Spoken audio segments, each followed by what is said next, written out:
Halo, halo. Iba naman ang aking gagawin ngayon. Ito siya.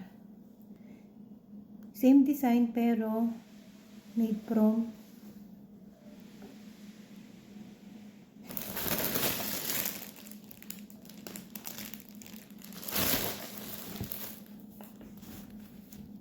ganito siya.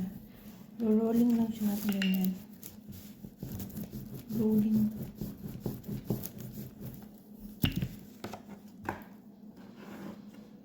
Then, lagay natin yung palaman sa loob. I will put inside the palaman, then closed. Matamis yung palaman niya na yan. Matamis po ang palaman. Press lang natin mabuti at nang kumapit. Kumapit kang mabuti, huwag kang bibitaw. Ganun. Pag mahal mo, kapitan mo. Kumapit ka. Charot.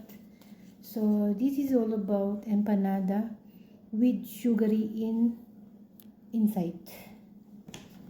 Yun. At ang mga pinagtabasan ay para sa person. Gagamitin ko yan.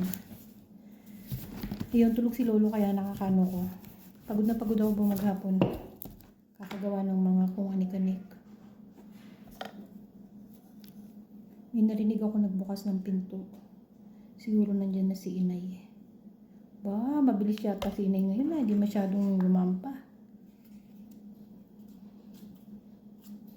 Ganyan lang siya.